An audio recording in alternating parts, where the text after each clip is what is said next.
Welcome to our channel. Today we how to withdraw from Azure AKS node pools with safe migration, detailed guide step by step clearly.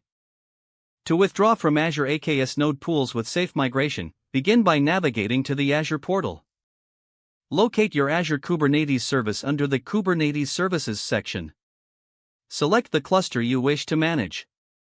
Once in the cluster overview, identify the node pools option on the left-hand menu. Click on Node Pools to see a list of existing pools. Choose the specific node pool you want to withdraw from. Before proceeding, ensure that your workload is distributed across other node pools. If necessary, scale up other node pools to accommodate your workloads. Review the current workloads running in the node pool you intend to withdraw from. For each workload, ensure that it is configured for pod disruption budgets.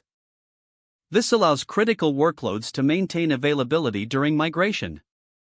Next, proceed to drain the node pool to safely migrate pods. Use the command line or the Azure CLI for efficiency. Run the command to drain the node pool while specifying the desired node pool name. Review any warnings and confirm the operation. Monitor the draining process to ensure all workloads are smoothly relocated.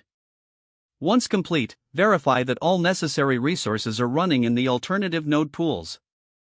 Now, it's time to delete the node pool you originally intended to withdraw from. Return to the Azure portal and confirm the node pool deletion. Check that the workloads remain operational in their new locations.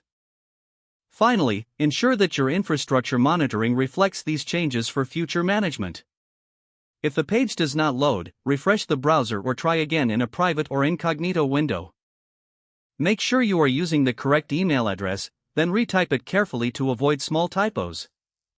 If your password is not accepted, use the reset option and create a new strong password you can remember. Check your spam folder for verification or security emails, then complete any requested confirmation steps. Enable two-factor authentication if available to improve account security and reduce unauthorized access risk. After signing in, review your profile details so your contact information and settings are accurate and current.